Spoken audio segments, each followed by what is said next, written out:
गर्मा गर्म कढ़ी कचौरी वाला।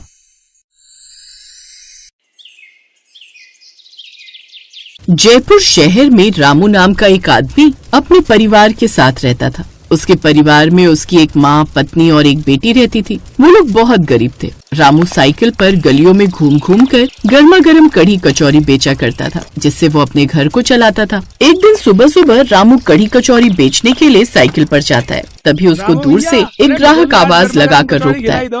रामू भैया, अरे मुझे भी आज गर्मा गर्म कचौरी खिलाई दो।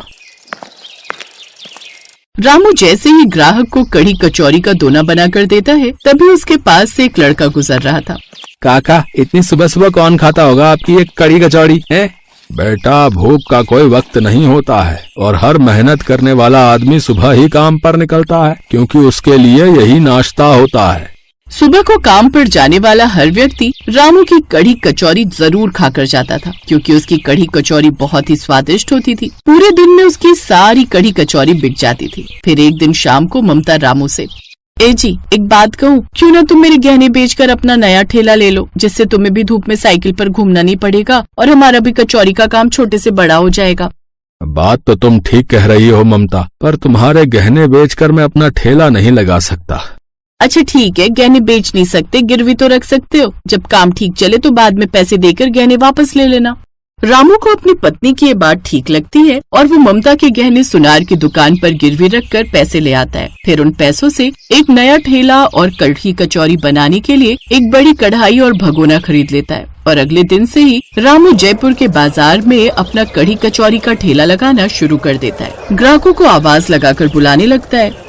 अरे आओ भैया आओ, अरे बहन जी आओ आओ, अरे गर्मा गर्म कढ़ी कचौड़ी खाओ, अरे एक बार खाओगे तो स्वाद भूल नहीं पाओगे। हाँ, उसकी कढ़ी कचौड़ी की खुशबू पूरे बाजार में कुछ इस कदर फैल जाती है कि उसकी खुशबू को सूंघते हुए लोग उसके ठेले पर खुद ही खींचे चले आते हैं। वाह भाई साहब वाह, ऐसा क्या बना दिया आपने जो पूरे बाजार में इसकी खुशबू महक रही है? मैं अभी घर से खाना खा कर आया था, लेकिन इसकी खुशबू ने मुझे आने पर मजबूर कर दिया।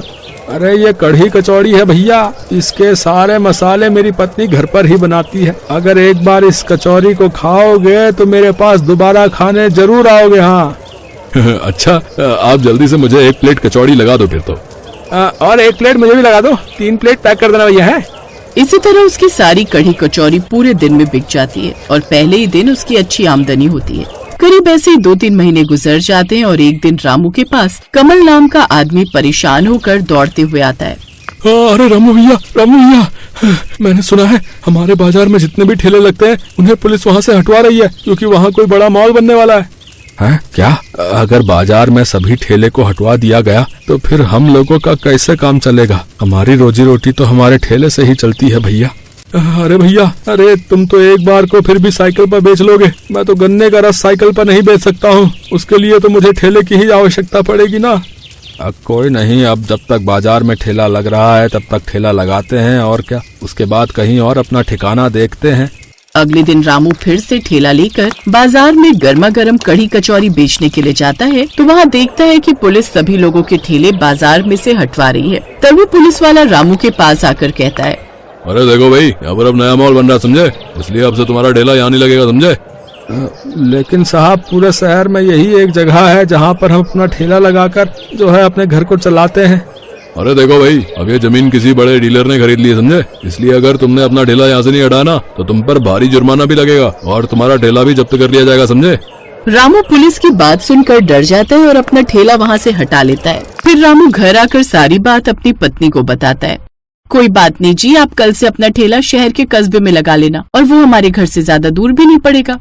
अपनी पत्नी के कहने पर रामू शहर के कस्बे में अपना ठेला लगा लेता है और अब उसको वहाँ 1 हफ्ता हो जाता है। तभी वहाँ पर खड़े खड़े आसपास के सभी ठेले वाले रामू के बारे में बातें करने लगते हैं।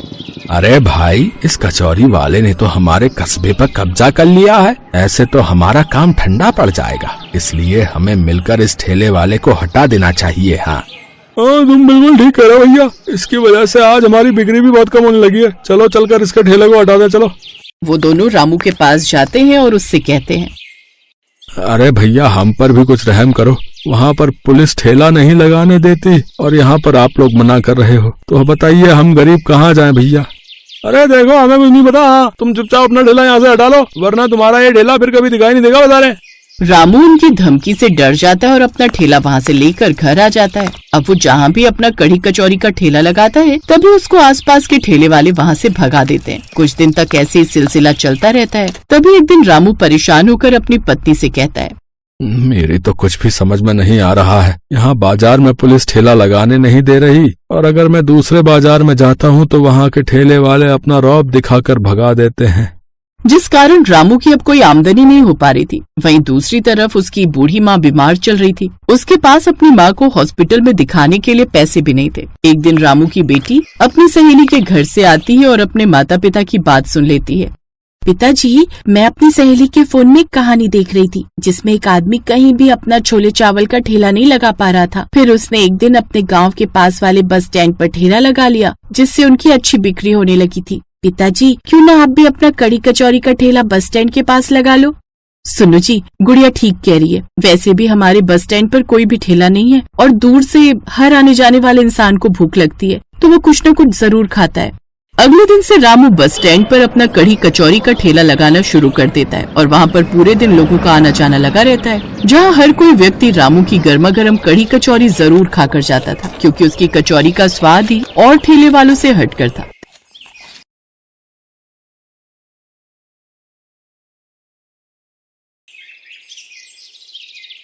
हे भगवान, इन भुक्कड़ ससुराल वालों को तो जैसे बिल्कुल भी सब्र ही नहीं है। एक तो वैसे ही आते ही सिलबट्टा थमा दिया। बोलो भला इस सिलबट्टे पर कैसे घिसू मैं ये मसाले। ऊपर से बाहर आंगन में खड़ी ये दोनों गायें थोड़ी थोड़ी देर में रंभाती रहती हैं और ऊपर से भर भर कर गोबर कर देती हैं। पहले रसोई में कढ़ी बनाओ, फिर बाहर जाकर इनका कढ़ी मेरा मतलब है गोबर उठाओ। जिंदगी यहीं तक सिमट कर रह गई है अब तो। गुस्से में पल्लवी मसाले पीसती जा रही थी। तभी उसकी सास आंगन में पेड़ों की छांव में बैठे हुए उसे आवाज लगाती है, अरे बहू, और कितना वक्त लगेगा? बस थोड़ी देर माँ जी। अब चाहते क्या हैं ये लोग? मैं खुद इस चूल्हे पर चढ़ जाऊं? सब्र नहीं है बिल्कुल भी। कढ़ी चावल खाना इन्हें, लेकिन वो भी चटाकेदार। बहू, हरी मिर्च भी डाल ले, लहसुन भी और जीरा नमक डालकर अच्छे से पीस ले। एक नंबर के चटोरे हैं ये लोग। पहले तो लगा था शादी हो जाएगी तो आराम करूंगी ससुराल जाकर, लेकिन यहाँ आकर तो मेरी हालत ही खराब हो गई है। एक तो वैसे ये मुझे ठंडी चीजों से जुकाम हो जाता है, लेकिन मेरे ससुराल वाले हैं जिन्हें रोज रोज बस ये कड़ी चावल ही खाने होते हैं। अब मुफ्त में डिपो से चावल मिल जाते हैं और लस्सी के लिए ये राधा और मीरा तो है ही। कभी कभी तो लगता है जैसे ससुराल की रसोई मेरे लिए जी का जंजाल बन गया है। जब देखो रोज रोज ये कड़ी चावल बनाते बनाते मेरे हाथ भी पीले पड़ गए। हाय रब्बा, ये कहाँ आकर फंस गई मैं। आखिर पल्लवी क्यों इतनी दुखी थी? शादी के कुछ महीनों बाद ही ऐसा क्या हो गया कि उसका अपने ससुराल वालों से मन भर गया? ये जानने के लिए हमें चलना होगा इस कहानी की शुरुआत में। कुछ महीने पहले गांव का एक पंडित गरीब सावित्री के घर उसकी बेटी का रिश्ता लेकर आया। गजब के लोग हैं सावित्री बहन, दूध छाछ की कोई कमी नहीं है उनके यहाँ। अच्छा, इतने अमीर हैं वो लोग? अरे दूधिया है, घर में दो दो गाय है। लड़का गांव भर में दूध बेचने का काम करता है। अपनी पल्लवी बिटिया को दूध घी की कोई कमी नहीं रहेगी। बोलो तो बात आगे बढ़ाऊं? हाँ, लेकिन पहले ही कहे देती हूँ, मेरे पास दहेज में देने के लिए फूटी कौड़ी ना है। लड़के वालों को अच्छे से समझा देना। अरे उन्हें कुछ नहीं चाहिए, उन्हें तो बस लाल जोड़े में एक लड़की चाहिए जो कि गुणी हो और चूल्हे चौके का काम जानती हो। वाह वाह, फिर तो आप बात आगे बढ़ाइए। सस्ते में ब्याह हो जाए और क्या ही चाहिए। पंडित बात आगे बढ़ाता है और लड़के वाले उनके घर आते हैं। मनीष दिखने में गोरा लंबा था तो पल्लवी को देखते ही पसंद आ गया। लगता है खूब दूध छाछ पीते हैं ये, तभी तो दूध की तरह गोरे हैं। पल्लवी भी उनको पसंद आ जाती है और खासकर उसके हाथ के बने पकौड़े। बेटा, बहू पकौड़े तो अच्छे बना लेती है, लगता है अपने घर में फिट बैठेगी। रोज पकौड़े वाली कढ़ी खाने को मिलेगी अब तो। सही कहा माँ। पल्लवी की शादी मनीष से हो जाती है। गाजे बाजे के साथ लता अपने बेटे की बारात लेकर आती है। शादी के बाद पल्लवी अपने ससुराल आ जाती है, जहाँ उसके 2 कच्चे कमरे का ससुराल था और एक कच्ची रसोई। एक में उसकी सास और ननद और देवर रहते थे, जबकि दूसरे में पल्लवी और मनीष रहने लगे। शादी की अगली सुबह, माँ जी खाने में क्या बनाऊं? आज बहू मीठी खीर बना ले, तेरी पहली रसोई है ना, सबका नाश्ता भी बन जाएगा और इसी बहाने तेरी पहली रसोई की रस्म भी हो जाएगी। हाँ, मैं तब तक राधा और मीरा को चारा डालाता हूँ और उनसे ताजा ताजा दूध भी निकाल कर ले आता हूँ। जी अच्छी बात है। पल्लवी खीर बनाने की तैयारी में लग जाती है। कुछ देर बाद मनीष दूध निकाल कर ले आता है और पल्लवी बड़ी ही अच्छी सी खीर बनाकर तैयार कर लेती है। सबको उसके हाथ की खीर बड़ी पसंद आती है। इसके बाद घर के सारे काम निपटाकर वो दिन के खाने की तैयारी में लग जाती है। वो सारी डब्बे छान मारती है लेकिन उसे कहीं भी दाल नहीं मिलती।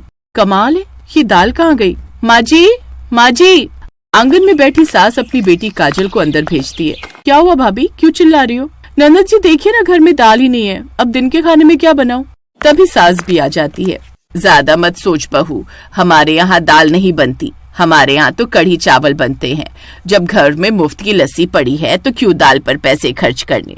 चल अब जल्दी से कढ़ी चावल बना ले, लेकिन सुन, कढ़ी पकौड़े वाली ही बनाना और सारे मसाले सिलबट्टे पर पीस लियो और लस्सी को उस बिलोनी में बना लियो। जी ठीक है माँ जी। पल्लवी खाना बनाने लग गई। उसने पहले लस्सी को बिलोना में बनाया, फिर सिलबट्टे पर मसाले बनाने लगी, जिसके बाद उसने बेसन के पकौड़े बनाए और फिर कढ़ी बनाकर तैयार कर ली, जिसके बाद उसने लहसुन और सरसों के दाने का छौंक लगाया। कुछ देर बाद चावल बनाकर सबको परोस दिया। वाह बहू, तेरे हाथों में माँ अन्नपूर्णा का वास है, इतनी अच्छी कढ़ी तो हमने आज तक नहीं खाई। सच में भाभी कमाल की बनी है। अपनी तारीफ सुनकर पल्लवी बड़ी ही खुश थी। अगले दिन फिर से सास ने उसको कढ़ी चावल बनाने को कहा। बहू, आज भी कल की तरह बढ़िया से कढ़ी चावल बना दे। लगता है इनको कुछ ज्यादा ही पसंद आए मेरे हाथ के कढ़ी चावल। पल्लवी खुशी खुशी कढ़ी चावल बनाने चली जाती है, लेकिन वो ये नहीं जानती थी कि ये तो अब रोज का होने वाला है, क्योंकि उसके ससुराल में रोज रोज कढ़ी चावल जो बनते थे, जिससे कुछ ही दिनों में वो खुद ही वो कढ़ी चावल खा खा कर पक गई। माँ जी क्या है ये सब, रोज रोज ये कढ़ी चावल खा खा कर ना मैं बोर हो गई हूँ। यहाँ उसके अलावा कुछ और बनता ही नहीं। मुझसे नहीं खाए जाते रोज रोज ये कढ़ी चावल। घर में ना तो कोई हरी सब्जी और ना ही कोई दाल, और दूध का पनीर आप बनाने नहीं देते कि दूध खत्म हो जाएगा। ओए महारानी, तू कोई राजाओं के खानदान से नहीं आई जो तुझे तरह तरह के पकवान खाने हैं। जानती भी है कितनी महंगी सब्जियां और दालें आती हैं, और जब घर में ही सब है तो क्यों पैसे बहाने बेकार में। जानती है ना तेरा पति सारा दिन साइकिल पर घूम घूम कर दूध बेचता है, तब जाकर इस घर का गुजारा चल पाता है। और भाभी इस कढ़ी चावल में बुराई ही क्या है? मुफ्त के राशन के चावल मिल जाते हैं और घर की छाछ हो जाती है, पेट ही तो भरना होता है। सच कहा, हमें तो आदत है इसकी, धीरे धीरे तुम्हें भी हो ही जाएगी। हे भगवान, मेरा बस चले ना तो पकौड़ों के साथ साथ इन सबको भी कढ़ाई में तल दो। जिंदगी हराम कर रखी है इन लोगों ने। इतने कढ़ी चावल तो भंडार में नहीं बनते होंगे जितने इन कमबख्तों ने मुझसे बनवा डाले। गुस्से में वो फिर से कढ़ी चावल बनाने लगी। कई बार तो पल्लवी की सास लता अपनी आस पड़ोस की सहेलियों को भी बुला लेती। तुम दोनों मेरे घर खाने पर आना, देखना मेरी बहू कितने अच्छे कढ़ी चावल बना लेती है। क्या सच में लता बहन? फिर तो हम जरूर आएंगे। घर आकर ये बात सास अपनी बहू को बताती है। लो, खुद कम थी क्या जो अब आस पड़ोस को भी कढ़ी चावल खिलाने के लिए बुलाने लगी। जी माँ जी, मैं बना दूंगी। गुस्से में पल्लवी मसाले पीसती जा रही है, तभी उसकी सास आंगन में पेड़ की छांव में बैठे हुए उसे आवाज लगाती है। अरे बहू, और कितना वक्त लगेगा? बस थोड़ी देर माँ जी।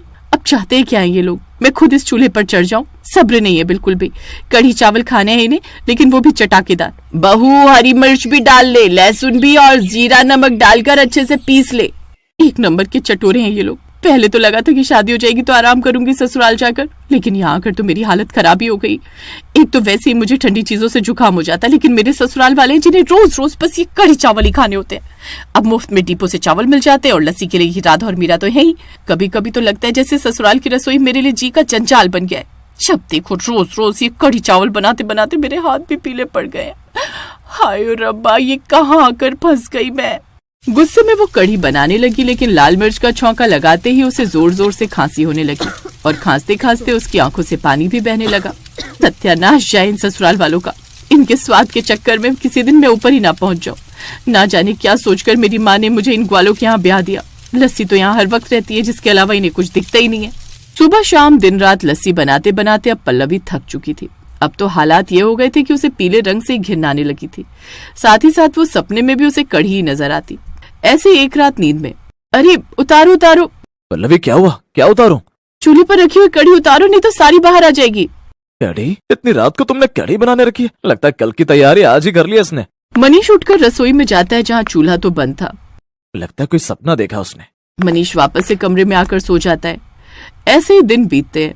अब पल्लवी कुछ और खाने के लिए भी तरस गई। फिर एक रोज गांव में भंडारा था। चलो अब तो कुछ अलग खाने को मिलेगा। तरस गई थी मैं हलवा पूड़ी खाने को।